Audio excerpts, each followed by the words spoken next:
Okay, so welcome to Simply Sacred with Aurora Lee.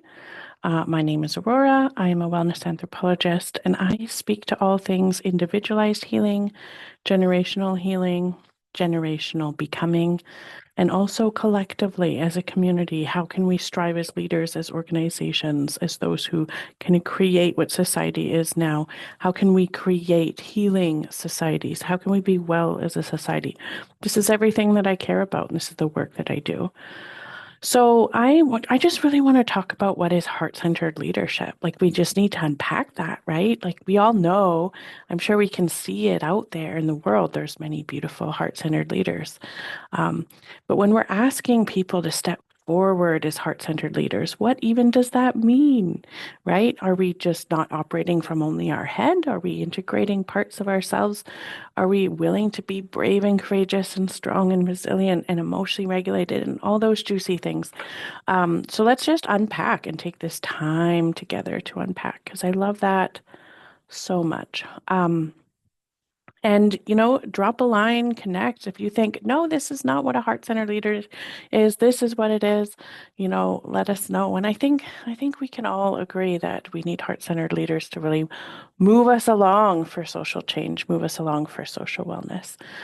So it's really important part of the conversation. Who are we asking to step into leadership? Who is currently occupying leadership?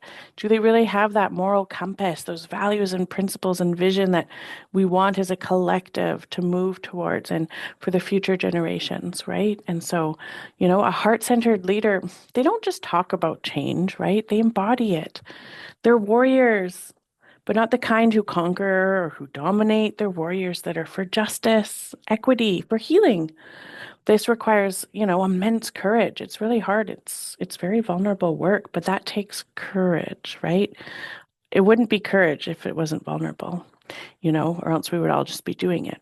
So because really they lead with their values, and they've worked on themselves. They have this internal aptitude and strength of knowing who they are and their authentic self is, so that they can fully show up and be committed and confident.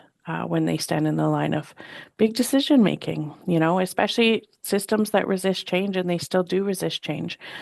Not necessarily all parts of our society are geared towards wanting social wellness, wanting equity. And so when they face opposition or skepticism, it can be really isolating, but they're steadfast and they're secure in who they are. They have alignment of their actions and their values. And it's all about integrity. Integrity is when what we say, lines up with what we do. And so it's the opposite of, compartmentalizing. They don't leave values at their door. They don't, when they enter the boardroom, like they show up who they really are and they don't perform it publicly. It's not just about performance and operating another way privately behind closed doors. Everything is, transparent. And it's coherent across all the contexts, because it flows from the deep knowing of like what matters to them and why. When a leader really embodies what matters to them and shows it, every step that they're making is towards that why, right? So they align with the knowledge. The knowledge isn't just intellectual understanding, it's embodied wisdom. It could include ancestral knowledge. Do you know who your ancestors are and what skills come through epigenetically for you? What about your lived experience, your purpose, and your why? It's often delivered through having lived experience, maybe research, maybe unlearning and relearning. Maybe there's certain teachings that have passed down familially or culturally. Um, they could also be tapped into kind of an intuitive knowing, right? Something that we all know about, but we don't really talk about professionally or politically or publicly because what is intuitive? It's not something data driven. Well, not all ways of knowing are data driven based. We know this. Um, so a heart-centered leader really wants to learn, really wants to unlearn, really wants to relearn and seek to strive to be that best part of themselves. They seek out perspectives that are different from their own. They're willing to do that. They're willing to go, "Oh, okay, yeah, and be malleable and humble and look at things and look at their blind spots because everybody has blind spots. They're when a leader is able to not know, that's a really exceptional leader. And so when they're able to integrate, the knowledge that they've sourced, it really weaves into how they lead, and you can really see it on the ground level. When you don't see a leader really leading from actions of integrity, you don't get the outcomes, right? And that's when people get frustrated. They get so frustrated. And I really think that it's a big cause of distrust in the systems. And I think that systems are beautiful. They're here to help us, right? They're set in place for a reason. They're our main source of what it means to have a social a fabric as a collective, as a society. And so it would be so nice for partisans of that society to be able to trust those systems. Systems are operated by people, right? And so if those people can be trustworthy because they follow through on what they say, or what their mandate or vision is or program is, whatever it is that they're serving, and you see the outcomes. If we had systems that did that, we wouldn't have the statistics that we do currently in all areas, in all walks. And so it's not working because there's a disjointedness. And so we need to be having these conversations and asking people to step forward in a stronger and bolder way in leadership. So, when leaders are open to collaborating with others, they're open to not knowing, they're open to being open, right? And knowing what that even means, and that it doesn't sacrifice a part of themselves because it's for the shared community values of wellness.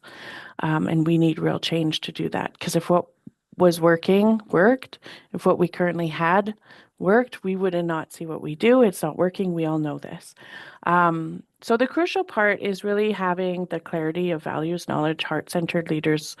They stay open. They're not too rigid or it's just my way, but they are also confident and kind, right? When there's a really clear set value around kindness, around support, around, these health outcomes that we need to see really truly happen. Those are unwaverable. We need better health outcomes. That's a fact. We need people to be treated with kindness. That's a fact. Who would argue that, right? And so those values can stay very steadfast. But rigidity in how we get there, we need to be able to be open and malleable in how we get there, right? It's not my way or the highway. This is how our ancestors did it. This is how people before us did it. We need to be updating some of those mechanisms so that we can start to see better outcomes, and the proof will be in the pudding. Um, so, heart-centered leaders understand that collective wisdom surpasses like individual brilliance. So it's not about a new leader getting into their position of power, their position to oversee a department or, a team, an organization, a ministry, right? And then they want to wave that magic brush and make a difference. That's very ego driven, right? It's very self driven. I think that a heart centered leader is really someone who wants to see that collective. They have the collective vision of the whole, and they make space for other people to contribute. They make space for challengers, people to challenge and say, hey, did you look at this? And they're more motivated by what they're working towards for the collective rather than self. And they're willing to co create with others. And they know that being a warrior for change does not mean, going to battle alone in this courageous, kind of vulnerable, heart-centered kind of warriorship. It means really building those coalitions, fostering partnerships, trusting in that power of collaboration. There's a lot of silos in our world, in our society that, if people work together, we'd be pushing the boulder up the mountain, and it'd be a lighter load for everyone. And it also would just benefit the people who need the help the most. As they're bopping from place to place to place, no one's in sync and it's not lined up. And for those with inequities, that's even harder. That makes it so challenging for them to really get the leg up that is needed. Um, Balance is where two truths can come together, right? Simultaneously. It's not one or the other. Currently, in today's world, there's so much this or that, black or white. It's either one thing or the other thing, when really it's actually about those shades of gray. It's about combining two truths simultaneously and finding and integrating a way forward where that blends, right? So you want to have that conviction. You want to remain flexible. It's kind of like the red willow. The red willow is so strong and yet it bends. And I try to really embody those traits within myself, and that can show up in different ways. And it really does help to move things along and have collective decision making. So that's that one. Next, there's heart-centered leaders. They lead with passion and humility for collective wellness, for strength, not dominance or control, right? So it really means that we reimagine what leadership is for. Traditional leadership models they were based on the oligarchy, right? Within North America, and the Western world countries, they're really based on these hierarchical models, power over dynamics. You see there's the person at the top and it trickles down, and that they're just the end all be all, and that individual achievement of that. And so heart centers leaders, they really dismantle that. They work from a different space altogether. And so they don't thrive in systems that are hierarchical. And although a lot of them still operate that way, the more we have heart centered leadership kind of dialogue coming together, we can really revisit what it means to lead our civilization into a way that is about social wellness. Right. So passion is the fuel. Passion is always the fuel. It's what keeps us going when the work gets hard, because the work does get hard, and it takes a lot of resiliency to keep going. There has to be this core bright spark. There has to be this why that is driven somewhere internally, not just from a piece of paper or a mandate here or there, or else it just doesn't happen. Right. And so the passion must be there. And when the systems resist or when spaces resist, change can feel really impossible. And that's why you always see people dialoguing and bantering back and forth. But it's the passion that really helps overturn anything that's ever happened, right? In policy and in law and in establishing those real livelihood ways of being that we're all grateful for now. And we think back, wow, I can't believe it. That was never in place. Well, there's so much we need to still be doing. And it's the passion that I have that burns bright for me that allows me to keep pushing through in really a consumer capitalistic society that still really rewards those external validators, right? Those things like money and status and materialism. The world is very much still wired that way. And so when you want to have human-centered values, it can be really challenging to enter spaces that still value the alternative, what I already mentioned before. And so because my light burns bright and passionate in this, I just keep going, even if it seems like it's not making a change. I know that deep down that it will, because there's no alternative. When the when the animals, you know, run to the side of a cliff, a healthy herd of animals would, stop, and they wouldn't fall off the cliff, right? But we're kind of going towards that cliff and we're not stopping. For whatever reason, it's a really unwell society, and that's just a fact of that's just a social research fact, right? From us social scientists in the field studying where we're at today in modernity. And so really, when we have passion, we also want to match it with humility, because I can't just run in and go, you know what we should do? Shake things up, right? There has to be that temperance, right? It's just like there's not this or that. There's got to be that aspect of humility. So that's that counterbalance. It's what helps keep passion from becoming that ego driven aspect, because we all have ego. That's fine. We just don't want the ego to be the one driving, right? And so the passion is that heart, and our ego helps us to get there where our heart wants to go. But to keep and remain humble means knowing that you don't have all the answers. You might say, hey, we got to get there, but I don't know exactly how. And that's okay. We don't need to know completely in order to make change. So it means being willing to be wrong, to apologize, to course correct, to fumble, to say, hey, I fumbled. Guess what? I fumbled there. We kind of missed the mark a bit, but we're going to keep going. And at least we keep going. Right now, like in where am situated, and I work in education, I work in health, I work in different spaces consulting. People are so terrified to make a change or make a decision because they're so terrified of being it wrong, getting it wrong. But then we're stagnant, and things are being so stagnated, and it's really just like a waste of resources. because there's people who are in these roles that are meant to be making change, but they don't want to make choices. And it's a waste of money. It's a waste of time, too, as people are still suffering, as people are still dying from the opioid crisis and the high rates of suicide and mental health. And those numbers aren't stopping. So people need to move forward. We have to move forward no matter what. We can't just be gripped by our fear. We have to keep going, right? And so if you are waiting for perfection and knowing perfectly what we're going to do with the perfect outcome, then we have, then we're just going to not progress at all, right? And so we have to be willing to fumble. And I always bring up this baby deer analogy because nobody mocks a baby deer. Nobody laughs at a baby deer as they're learning to walk. In new ways, leadership needs to learn how to walk because we are in uncharted territory. Nobody knows. So stop trying to know. A heart-centered leader is able to not know, and they're able to course correct as they get it, but they have this mark that they're going for. And so they center the needs of community over their own need to be seen as competent and successful. If a leader can care more about the community than being perfect, then we have some traction. That will be wonderful. It says, how can I serve rather than how can I succeed? And heart-centered leaders are able to just show up and be that. So I mean, explicitly, the goal is for not individual achievement, right? A heart-centered leader measures success by the wellness and strength of the whole community. Are people thriving? Do people feel seen, heard, valued? Is the collective becoming more resilient? Do they even know what is that? How do you know if a community is more resilient?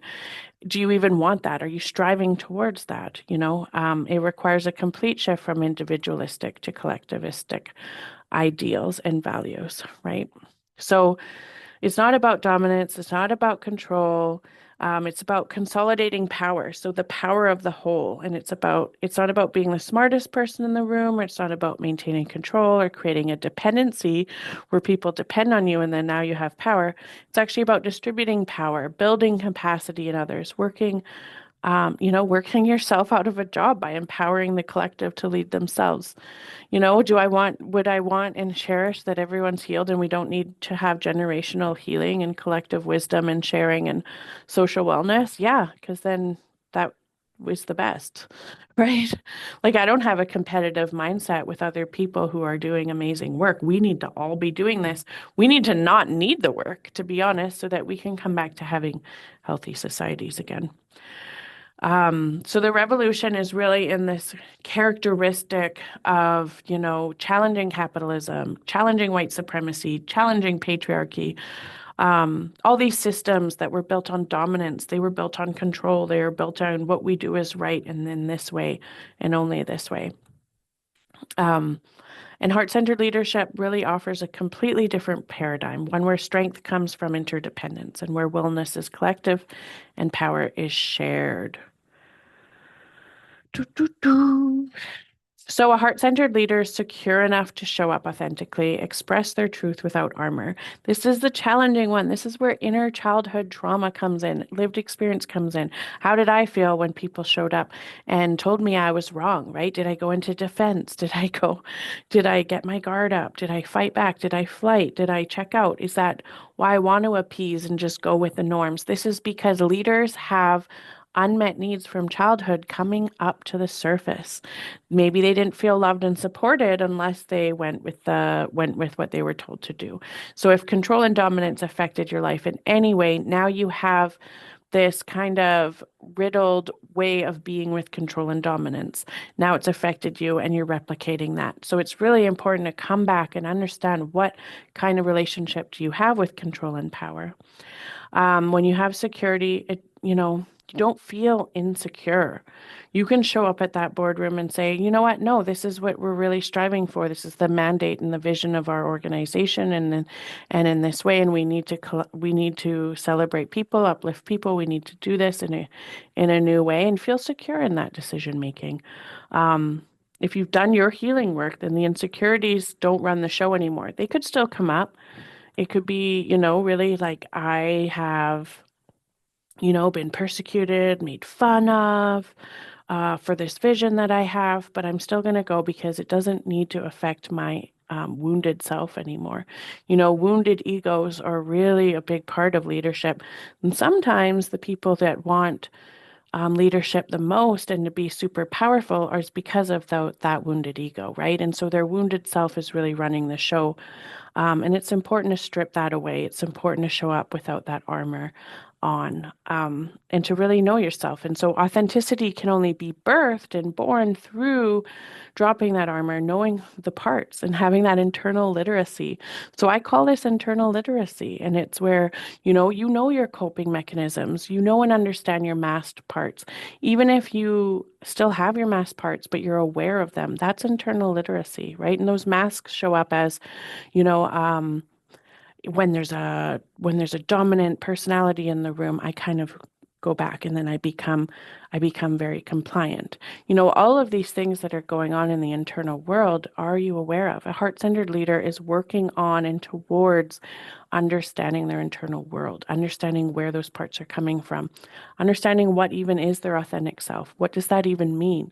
That's something that I really dive deep into in my course, in the foundation course that I have for heart-centered leadership, is those aptitudes for internal literacy. There's not just coping mechanisms and masks, though. It's emotional regulation. It's having a system upgrade where we can come online no matter what in our nervous system health, so we don't get burnt out, right? Internal literacy is emotional literacy. It's the ways that we can express ourselves without getting overly attached to the outcome, having communication. Sometimes we never even developed communication to begin with in our world because we weren't able to. So now, as we go through, maybe it's too abrupt, maybe it's not, assertive enough.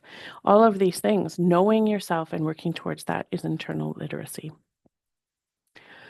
Authenticity is really bringing your whole self, not a professional, polished facade of being perfect and then implying other people around you have to be as well. It's showing up with your quirks, your accent, your cultural background, your neurodivergence, your scars, your joy. It's not code switching to make others comfortable. It's not choosing to shrink to fit into spaces that weren't designed for you, really wanting to be authentic. And in doing so, you create a safe space for others to be authentic as well. Authentic leadership also is truth telling. It's a radical act. It means naming what you see, even if it's uncomfortable. It's naming the elephant in the room when everyone knows it's there. It's saying, let's move this through and do what we need to do before we can move forward in the work. Because you won't move forward in the work anyways when there's that there, when that's living there. You need to allow it to come through. And so a heart-centered leader is really comfortable with the uncomfort of doing that meaningful work, and it's really important. It means speaking about system inequities, naming it. You could still be in a system and name the inequities of that system or the oppressiveness of that system.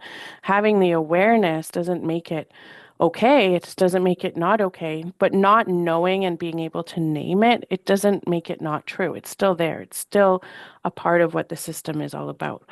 And it's really important, when you express your truth, is heart-centered leaders, they call out harm. They name it harm. Hey, this is not psychologically safe for my team because, you're really cutting off of their ability to be seen, valued, heard, and appreciated and respected, right? Like safety comes in many different forms, but really it comes down to those factors and those pillars of strength that need to be in all spaces.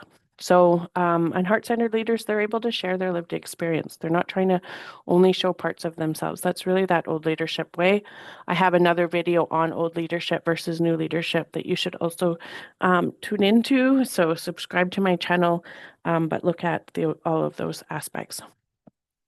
So, expressing truth isn't about being brutal or dominating conversations. It's not about shame. It's not about blame. It's about honoring experience and perspective as valid and valuable. So, like when you share your truth, there's a beautiful thing that can come from it, right? When you say, this is how this lands for me, there's a beautiful thing that can come from it. No one can deny how you have your own lived experience. When there's no armor, and I call it trauma armor or trauma, those are those protective mechanisms, and sometimes they look very frozen. They look very apathetic. They look very mechanistic. And, sometimes education and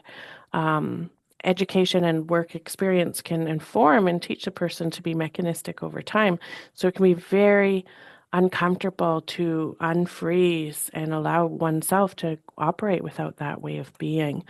Um, when we look at, oh, it just froze a little. How ironic, it froze a little bit. Um, so it might look at like perfectionism, it could look like emotional detachment, intellectual superiority, it could look like chronic busyness. And it's really coming from that space of keeping self from safe from rejection, criticism, shame, or harm. Like that phrase, that mechanistic way of being, it's because it was indoctrinated in to be that way in order to be okay and in order to be enough. Right. And so then it replicates to those around, and then people feel they have to be better in order to be okay as well. And so we need to really heal that cycle so that we can all just show up and do the important work that everyone's doing. So, leading without armor really means being willing to be seen and really seen in your humanness. It means risking vulnerability for the sake of genuine connection, right? So it really requires ongoing practice. You don't arrive at a place where you're fully secure and armored forever. It's a daily choice to put down the armor. You have to breathe through the discomfort of being seen to trust that authentic self is enough. I have a process around somatic regeneration for the nervous system to help it come on board, to help understand some of those parts, what those parts are, where they came from, what kind of memories, what kind of stories. I do that specifically with heart-centered leaders that are dedicated to doing that work, and I really enjoy doing that. Um, a heart-centered leader has a clear strategy for how they can create a healing impact in the world. What it really means is that good intentions aren't just enough. Heart matters, but so does strategy. We're not just going in there like, hey, it's the 60s, let's just love each other and everything will be better. No, we have to have strategy. So it's about that, again, coming together of vision and practical implementation.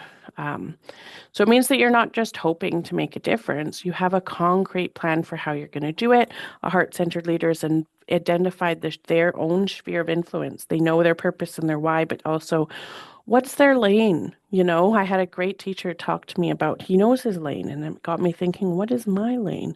And it's really good because you have to know your own sphere of influence, and then you map out those systems that you're working within.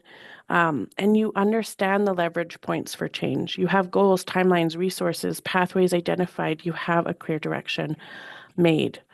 Um, so the really big difference from traditional strategic planning is that a heart-centered leader's strategy is rooted in healing, not just achieving outcomes. So the strategy itself must be trauma-informed, culturally responsive, centered on those most impacted by the issues you're addressing to help those inequities, to help have equitable collective healing for those that we serve in our society, and not just benefiting or profiting off of people, or just keeping manufactured like service outputs, right? And creating the same results. We really have to tailor in order to get change. Um, and so that process really matters as much as the product that we're creating, wherever it is that you're in alignment with. So how heart-centered leaders make an impact is really deeply personal. Personal. It's not about copying someone else's model. It's about understanding their own unique gifts. So if you're a heart-centered leader, you might understand your gifts, your position of power, your lived experience, how those intersect with the needs of the world.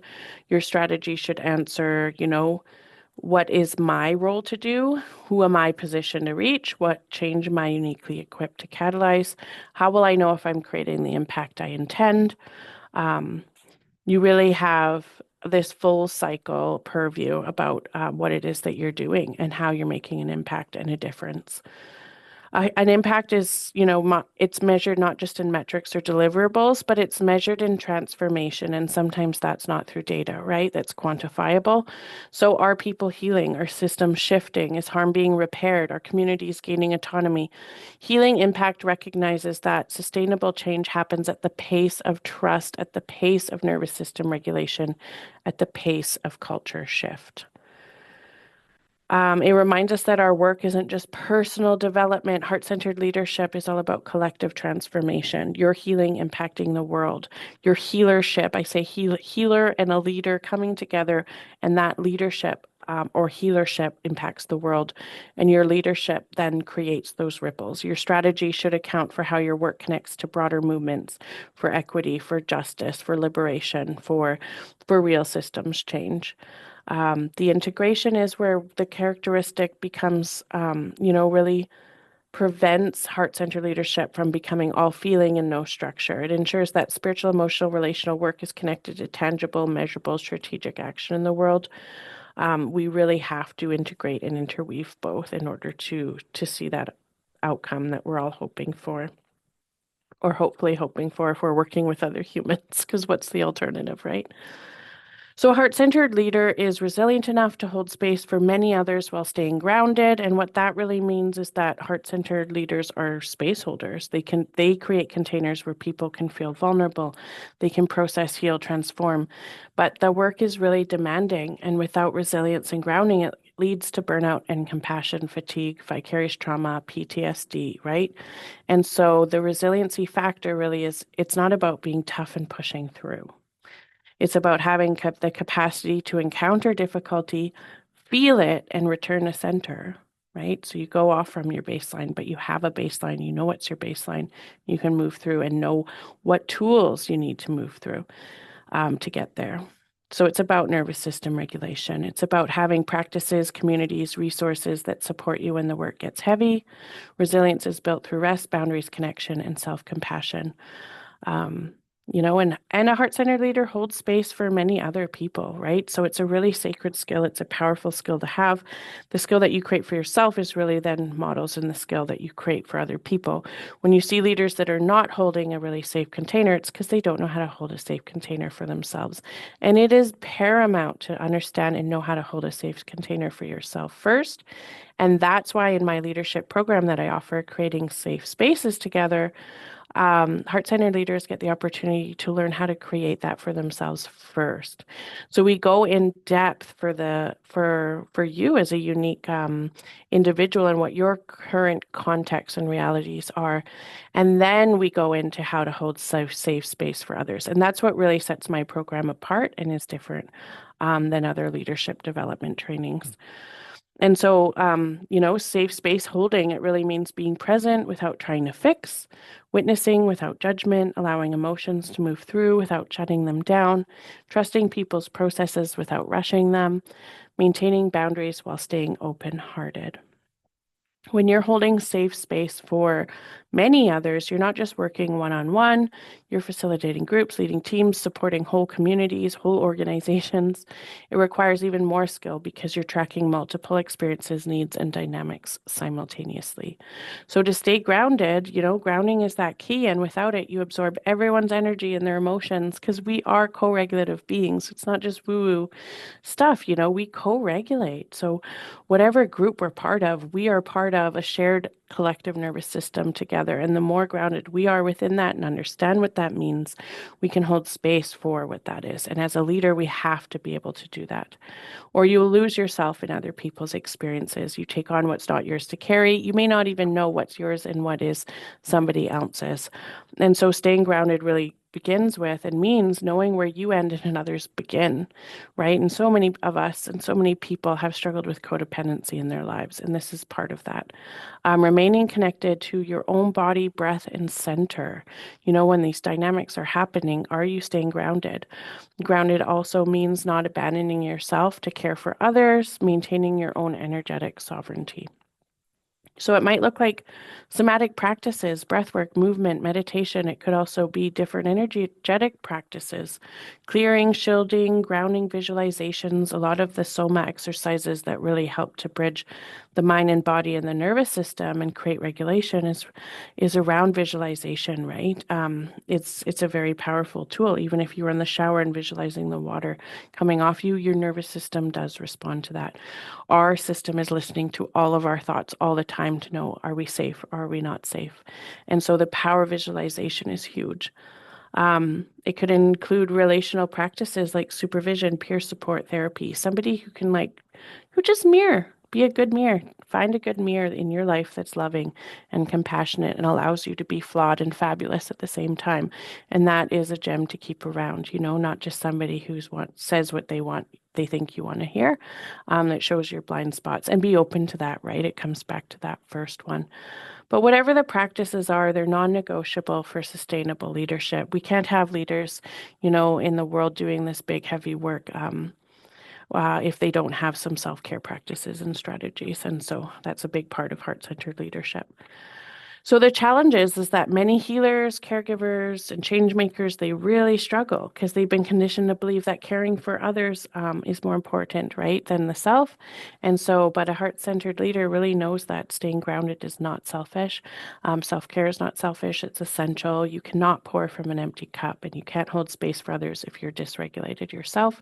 So regulating and learning what that means is paramount. So next we have actively cares for all dimensions of their own health through mind, body, and soul. And that's an easy segue, right, into that self-care aspect. A heart-centered leader, is the embodiment of you cannot give what you don't have. And so a heart-centered leader recognizes that their well-being directly impacts their capacity to lead, to hold space, to create change.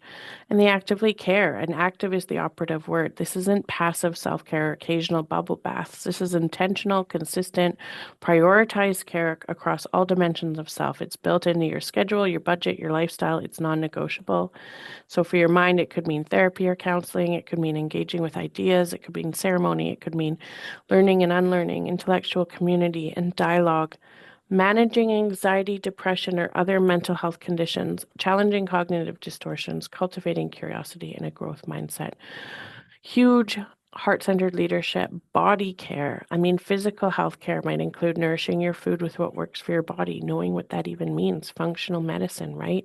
Movement that brings joy and strength, rest and sleep, medical care, preventative health, somatic practices that release trauma stored in the body, sensory regulation, honoring your body's needs and limits. And then soul care. What's soul care, right? That spiritual health that might include practices that connect you to things larger than yourself. Prayer, it could mean time in nature, creative expression, community and belonging, purpose and meaning making, connection to ancestors or your lineage. And that's something that I also offer in my first foundation course for the leadership program, is really connecting in with yourself and your own ways of being and knowing, no matter what culture you're from. Practices that nourish wonder and awe. In neuroscience, we really know that a playful, curious, wonder, awe kind of mindset is a healthy mindset. And so that's what we want to be striving towards. And you don't have to be spiritual in order to strive for that, right? Um, so really all dimensions is key for integration. You can't neglect your body while caring for your mind. You can't bypass your emotions with spiritual bypassing. Heart-centered leadership requires wholeness, so attending to all those parts of yourself. And when you actively care for yourself, across all those dimensions, you really model it for others. And then it makes it possible, makes it necessary, and you give permission for others to prioritize your well-being. And so you actually create that in the teams that you serve. You demonstrate that sustainable leadership requires sustainable self-care. And you know that for when you're leading. The challenge really is a culture that glorifies productivity and martyrdom. Actively caring for yourself is kind of countercultural. We're supposed to be productive and diligent and not have emotion and not have an emotional self that needs to be taken care of. That's separate from work. So it really requires setting boundaries, saying no, disappointing people, trusting that your well-being matters more as much as your work. So a heart-centered leader is willing to be vulnerable and brave, to step outside of conventional norms, admit when they don't know something, and feel their pain and process it. And what this means is perhaps the most challenging aspect, because it requires us to go against everything we've been taught about leadership, strength, and professionalism. So if you're willing to be vulnerable, you have to recognize that vulnerability is not weakness. It is courage. It is strength, or else we'd all be doing it, right? It's the willingness to be seen in your uncertainty, your mistakes, your learning edges, your humanity. Brene Brown defines vulnerability as uncertainty, risk, and emotional exposure. A heart-centered leader doesn't avoid these. They lean into them. They have to be brave. Vulnerability without courage is just exposure. Bravery is what allows you to be vulnerable in contexts where it feels risky. It's having the courage to share your story, to name your needs, to ask for help, to admit you were wrong. Brave vulnerability is strategic. It's not oversharing or trauma dumping.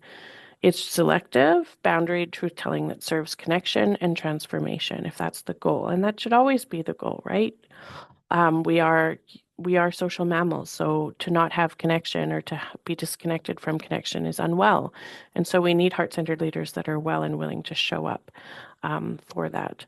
So stepping outside of those conventional norms can be new for a lot of people, and that's why I have my year-long program, right? And so you have that support of myself and other people on my team that are supporting you, and also you'll be surrounded by other leaders, also going through transformation and being willing to meet their edges. If leaders that are willing to meet their uncomfortable zones, and able to do that and encourage one another together in safe, confidential spaces, I think that's really key. Conventional norms, tell leaders that they should have all the answers, never show emotion, maintain professional distance, project confidence at all times, hide struggles or challenges, lead from the front with authority.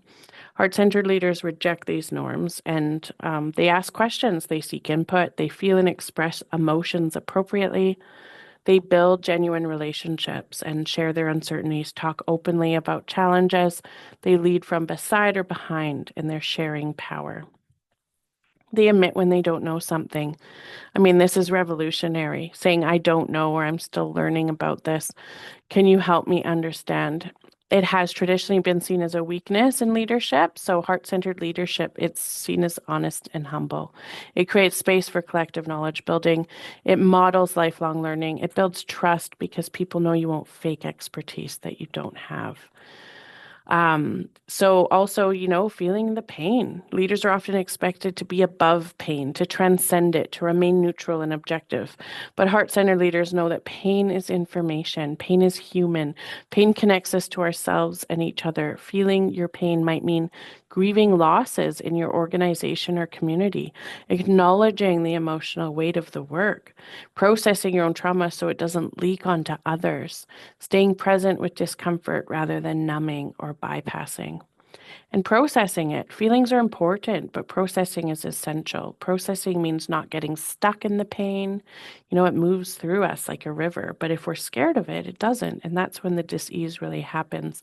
And that's what's happened for us collectively because of these viewpoints on emotional ways of being wrong and bad. And so emotional numbness occurs. But underneath all of that is still the pain, right? So finding healthy ways to move emotion through the body, seeking support to do that, integrating lessons from the pain is really important. And then coming up, and it's all part of the leadership, right? When you process and integrate all of that, it just helps your passion even more. It allows allowing pain to transform you rather than harden you. It's really important to stay soft and open, the strong back, open front, as Brene Brown says. The liberation. This characteristic is liberating because it really frees you from exhausting performance of having it all together. It allows you to be human. It creates permission for everyone around you to be human too. It transforms leadership from performance into relationship. So, what makes this social wellness leadership? All of these characteristics work together to create what we're calling a social wellness leader for today's world. Social because this leadership is fundamentally relational and collective. It's not about individual achievement, it's about community well being, systemic change. Wellness because it's rooted in healing, wholeness, and health across all dimensions, not just productivity or profit. It recognizes that personal wellness and collective wellness are inseparable. For today's world, because this is the leadership we need right now, we're facing unprecedented challenges, climate crisis, political polarization, systemic inequities, collective trauma that leads to mental health, addiction, suicide, everything that we're seeing with domestic violence as well. We cannot address those with old leadership models that are built on dominance and control. So we need leaders who can hold complexity, navigate uncertainty, build coalitions, and center healing, and that they've done that inner work for themselves to gain that internal literacy. We need heart-centered leaders now more than ever. So becoming a heart-centered leader, it's not a destination, it's a practice, it's continual, it's a way of life, it's a way of being. It requires daily choices, aligning actions with values, continuous self-reflection and healing work, community and accountability, learning from mistakes, recommitment when you get off track. This is the work of a lifetime, and the world is waiting for leaders like this and leaders like you. So if you would like to, really connect deeply with me in this work, please, go to my school community, creating safe spaces together. Go to my website, simplysacred.ca. You can register and just come into the free community. There's a free course there. You can reach out. You can book for, the next cohort or the next leadership program opportunity.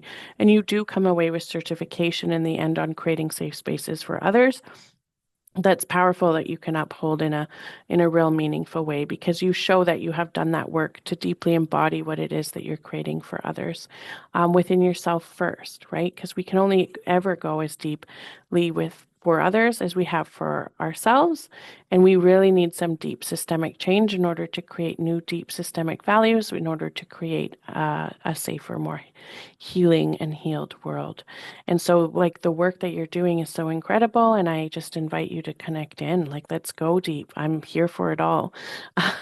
This is my work. This is my transformational pedagogy, unlearning, relearning, master's degree, holding safe spaces in group environments. And I've really worked with a lot of leaders. I've worked with so many people who, they want to do the work, but maybe they can't off the side of their desk or at work. And they need those safe spaces in order to be brave and vulnerable and courageous and uncomfortable and all of the things. So I just really, if you feel called at all to be tuning into what is a heart-centered leader, I encourage you to connect in, and check out the program, or even just continue to check out all of the free resources if you don't know yet. And that's totally fine. Connect with others about what inspires you, and hope to see you in the school community. Okay, bye.